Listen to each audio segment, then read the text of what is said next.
राधे राधे दोस्तों, चलते हैं आज की कहानी पर। यह एक ऐसी कहानी है जहां प्रेम शब्दों में तो पनपा, लेकिन नियति के पन्नों पर अपनी जगह नहीं बना पाया। दूरियों और विवशताओं की दास्तां कुछ इस तरह है। एक अधूरी दास्तान। रिश्तेदारी के एक पारिवारिक समारोह में बस नाम सुना था एक दूसरे का। वह शहर के एक कोने में थी और लड़का दूसरे कोने में। फोन की एक घंटी से शुरू हुई बातचीत कब 6 सालों के लंबे सफर में बदल गई, दोनों को पता ही नहीं चला। वे घंटों बातें करते, अपनी पसंद नापसंद, अपने सपने, अपनी परेशानियां, सब कुछ एक दूसरे से साझा करते रहे।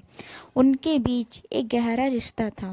पर अजीब बात यह थी कि वे दोनों कभी मिले नहीं थे। कभी घर की पाबंदियां आ जाती तो कभी कोई मजबूरी। वे बस एक दूसरे की आवाज़ और शब्दों के सहारे ही जी रहे थे। वो वादे और वो सपने। 6 सालों तक उन्होंने साथ जीने मरने की कस्में खाई। उन्होंने सोचा था कि एक दिन वे अपने परिवारों को मना लेंगे और शादी कर लेंगे, लेकिन वक्त का पहिया कुछ और ही सोच।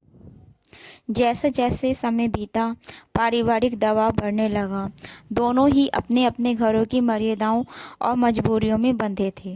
रिश्तेदारी का मामला होने के कारण बात बिगड़ने का डर और भी ज़्यादा था। जुदाई का मोह। आखिरकार वह दिन आ ही गया जिसका डर दोनों को हमेशा से था।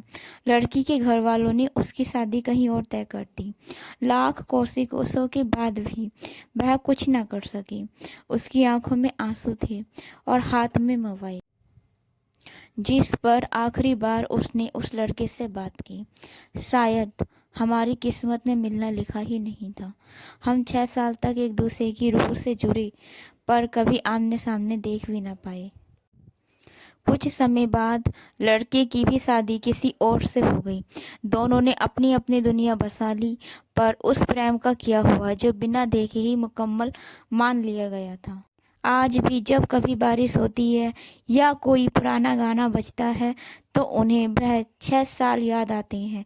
वे दो लोग जो एक दूसरे के लिए सब कुछ थे, आज एक दूसरे के लिए अजनबी है।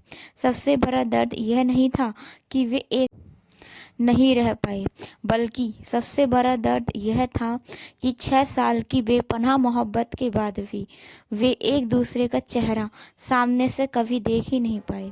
उनकी मोहब्बत एक ऐसी किताब की तरह रह गई जिसके शब्द तो बहुत खूबसूरत थे, लेकिन जिसका आखिरी पन्ना हमेशा के लिए कोरा रह गया।